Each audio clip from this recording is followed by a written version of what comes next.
بسم اللہ الرحمن الرحیم۔ السلام علیکم۔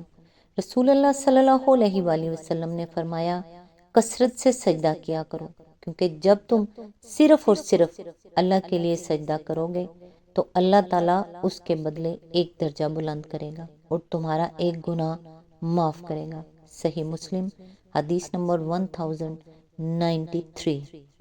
رسول اللہ صلی اللہ علیہ وآلہ وسلم نے فرمایا، تم میں سے کوئی شخص نماز کے بعد اپنی جگہ پر بیٹھا رہے تو فرشتے اس وقت تک اس کے لیے مغفرت کی دعا کرتے ہیں جب تک اس کا وضو نہ ٹوٹ جائے۔ فرشتے یہ دعا دیتے ہیں، اے اللہ تو اس بندے کو معاف کر دے، اے اللہ تو اس بندے پر رحم فرما۔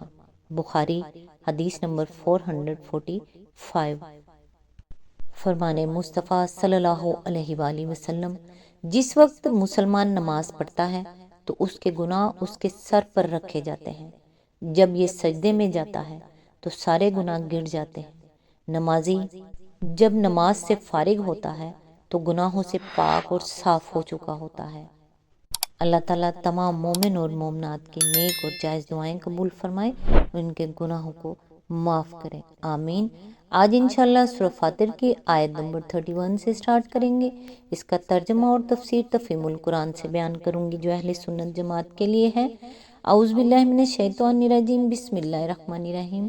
اے نبی، جو کتاب ہم نے تمہاری طرف وحی کے ذریعے سے بھیجی ہے وہی حق ہے، تصدیق کرتی ہوئی آئی ہے ان کتابوں کی جو اس سے پہلے آئی تھیں۔ بے شک اللہ اپنے بندوں کے حال سے باخبر ہے اور ہر چیز پر نگاہ رکھنے والا ہے۔ اس آیت کی تفسیر ہے، مطلب یہ ہے کہ وہ کوئی نرالی بات نہیں پیش کر رہی ہے جو پچھلے انبیاء کی لائی ہوئی تعلیمات کے خلاف ہو، بلکہ اسی ازلی و ابدی حق کو پیش کر رہی ہے جو ہمیشہ سے تمام انبیاء پیش کرتے چلے آ رہے ہیں۔ اللہ کی ان صفات کو یہاں بیان کرنے کا مقصود اس حقیقت پر متنبہ کرنا ہے کہ بندوں کے لیے خیر کس چیز میں ہے اور ان کی ہدایت و رہنمائی کے لیے کیا اصول موزوں ہیں اور کون سے ضابطے ٹھیک ٹھیک ان کی مصلحت کے مطابق ہیں۔ ان امور کو اللہ کے سوا کوئی نہیں جان سکتا، کیونکہ بندوں کی فطرت اور اس کے تقاضوں سے وہی باخبر ہے اور ان کے حقیقی مصالح پر وہی نگاہ رکھتا ہے۔ بندے خود اپنے آپ کو اتنا نہیں جانتے جتنا ان کا خالق ان کو جانتا ہے، اس لیے حق وہی ہے اور وہی ہو سکتا ہے جو اس نے وحی کے ذریعے سے بتا دیا۔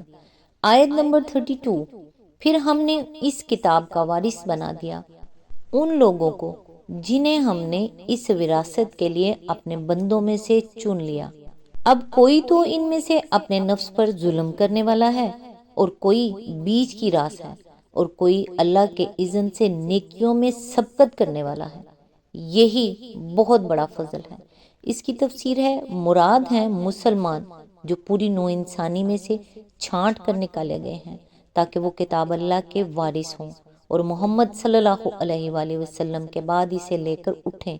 اگرچہ کتاب پیش تو کی گئی ہے سارے انسانوں کے سامنے، مگر جنہوں نے آگے پڑھ کر اسے قبول کر لیا وہی اس شرف کے لیے منتخب کر لیے گئے کہ قرآن جیسی کتاب عظیم کے وارث اور محمد عربی صلی اللہ علیہ وآلہ وسلم جیسے رسول کی عظیم تعلیم و ہدایت کے امین بنے۔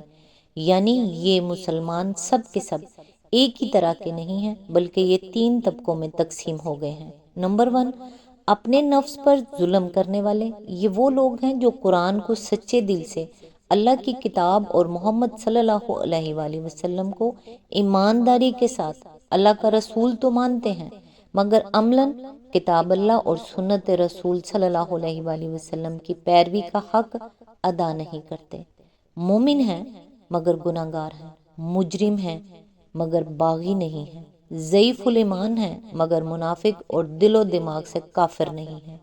اسی لیے ان کو ظالم النفس ہونے کے باوجود وارثین کتاب میں داخل اور خدا کے چنے ہوئے بندوں میں شامل کیا گیا ہے، ورنہ ظاہر ہے کہ باغیوں اور منافقوں اور قلب و ذہن کے کافروں پر ان اوصاف کا اطلاق نہیں ہو سکتا۔ تینوں درجات میں سے اس درجے کے اہل ایمان کا ذکر سب سے پہلے اس لیے کیا گیا ہے کہ تعداد کے لحاظ سے امت میں کثرت انہی کی ہے۔ نمبر 2، بیچ کی راس، یہ وہ لوگ ہیں جو اس وراثت کا حق کم و بیش ادا تو کرتے ہیں مگر پوری طرح نہیں کرتے، فرما بردار بھی ہیں اور خطا کار بھی۔ اپنے نفس کو بالکل بے لگام تو انہوں نے نہیں چھوڑ دیا ہے، بلکہ اسے خدا کا مطیع بنانے کی اپنی حد تک کوشش کرتے ہیں، لیکن کبھی یہ اس کی باگیں ڈھیلی بھی چھوڑ دیتے ہیں اور گناہوں میں مبتلا ہو جاتے ہیں۔ اسی طرح ان کی زندگی اچھے اور برے دونوں طرح کے اعمال کا مجموعہ بن جاتی ہے۔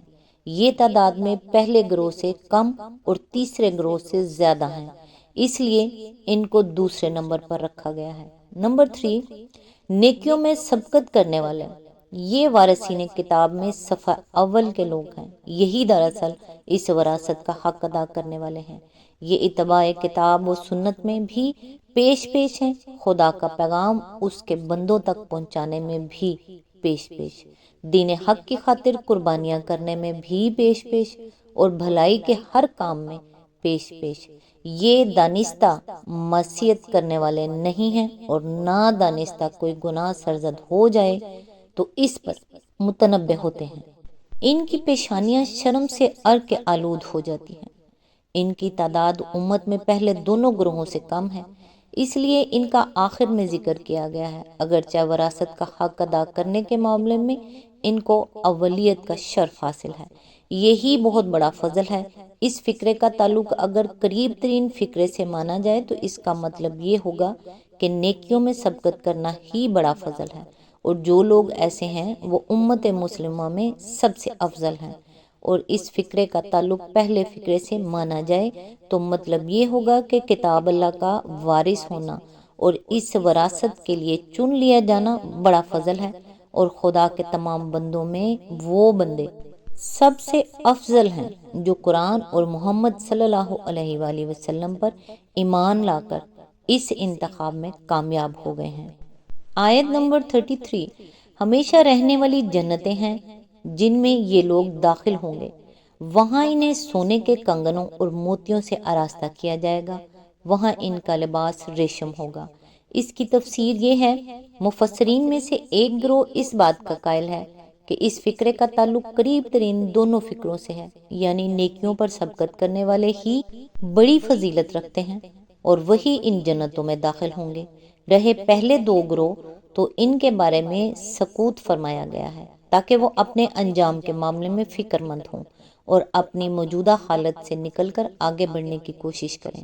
اس رائے کو علامہ زمخشری نے بڑے زور کے ساتھ بیان کیا ہے اور امام رازی نے اس کی تائید کی ہے، لیکن مفسرین کی اکثریت یہ کہتی ہے کہ اس کا تعلق اوپر کی پوری عبارت سے ہے، اور اس کا مطلب یہ ہے کہ امت کے یہ تینوں گروہ بالآخر جنت میں داخل ہوں گے، خواہ محاسبے کے بغیر یا محاسبے کے بعد، خواہ ہر مواخذے سے محفوظ رہ کر یا کوئی سزا پانے کے بعد۔ اسی تفسیر کی تائید قرآن کا سیاق و سباق کرتا ہے، کیونکہ آگے چل کر وارثین کتاب کے بالمقابل دوسرے گروہ کے متعلق ارشاد ہوتا ہے کہ اور جن لوگوں نے کفر کیا ہے ان کے لیے جہنم کی آگ ہے۔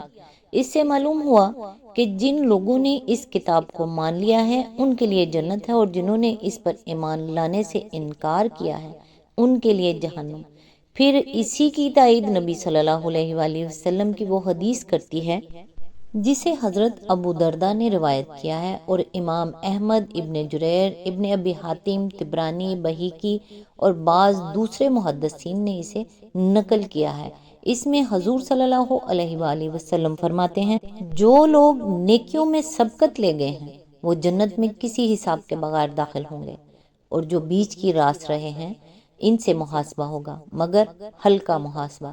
رہے وہ لوگ جنہوں نے اپنے نفس پر ظلم کیا ہے تو وہ محشر کے پورے طویل عرصے میں روک رکھے جائیں گے، پھر انہی کو اللہ اپنی رحمت میں لے لے گا، اور یہی لوگ ہیں جو کہیں گے کہ شکر ہے اس خدا کا جس نے ہم سے غم دور کر دیا۔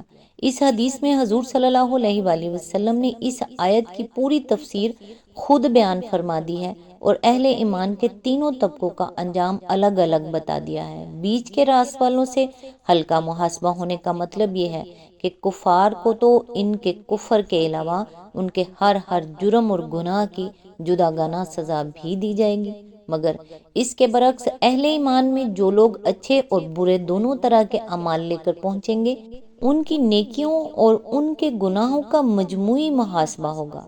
یہ نہیں ہوگا کہ ہر نیکی کی الگ جزا اور ہر قصور کی الگ سزا دی جائے، اور یہ جو فرمان کہ اہل ایمان میں سے جن لوگوں نے اپنے نفس پر ظلم کیا ہوگا وہ محشر کے پورے عرصے میں روک رکھے جائیں گے، اس کا مطلب یہ ہے کہ وہ جہنم میں نہیں ڈالے جائیں گے بلکہ ان کو تا برخاست عدالت کی سزا دی جائے گی، یعنی روز محشر کی پوری طویل مدت جو نامعلوم کتنی صدیوں کے برابر طویل ہوگی، ان پر اپنی ساری سختیوں کے ساتھ گزر جائے گی، یہاں تک کہ آخرکار اللہ ان پر رحم فرمائے گا اور خاتم عدالت کے وقت حکم دے گا کہ اچھا انہیں بھی جنت میں داخل کر دو۔ اسی مضمون کے متعدد اقوال محدثین نے بہت سے صحابہ مثلا حضرت عمر، حضرت عثمان، حضرت عبداللہ بن مسعود، حضرت عبداللہ بن عباس، حضرت عائشہ، حضرت ابو سعید خدری اور حضرت برا ابن عازب سے نقل کیے ہیں، اور ظاہر ہے کہ صحابہ ایسے معاملات میں کوئی بات اس وقت تک نہیں کہہ سکتے تھے جب تک انہوں نے خود نبی صلی اللہ علیہ وآلہ وسلم سے اس کو نہ سنا ہو، مگر اس سے یہ نہ سمجھ لینا چاہیے کہ مسلمانوں میں سے جن لوگوں نے اپنے نفس پر ظلم کیا ہے ان کے لیے صرف تا برخاست عدالت ہی کی سزا ہے اور ان میں سے کوئی جہنم میں جائے گا ہی نہیں۔ قرآن اور حدیث میں متعدد ایسے جرائم کا ذکر ہے جن کے مرتکب کو ایمان بھی جہنم میں جانے سے نہیں بچا سکتا، مثلا جو مومن کسی مومن کو عمدن قتل کرتے اس کے لیے جہنم کی سزا کا اللہ تعالیٰ نے خود اعلان فرما دیا ہے۔ اسی طرح قانون وراثت کی خداوندی حدود کو توڑنے والوں کے لیے بھی قرآن مجید میں جہنم کی وعید فرمائی گئی ہے۔ سود کی حرمت کا حکم آ جانے کے بعد پھر سود خوری کرنے والوں کے لیے بھی صاف صاف اعلان فرمایا گیا ہے کہ وہ اصحاب النار ہیں۔ اس کے علاوہ بعض اور کبائر کے مرتکبین کے لیے بھی احادیث میں تصریح ہے کہ وہ جہنم میں جائیں گے۔ اللہ تعالیٰ آپ سب کے لیے اور میرے لیے بھی آسانیاں کرے، بس قرآن پڑھیں اور سمجھیں تاکہ آپ کو پتہ چلے، پڑھ نہیں سکتے تو کم از کم سن ہی لیں، اب تو آسانیاں ہو گئی ہیں، ہر گھر میں انٹرنیٹ موجود ہے۔ یہ سوچیں کہ جن لوگوں کے پاس یہ سب کچھ نہیں تھا وہ لوگ کس طرح، پتہ نہیں، اللہ جانتا ہے، اللہ ان کے لیے آسانیاں پیدا کرے۔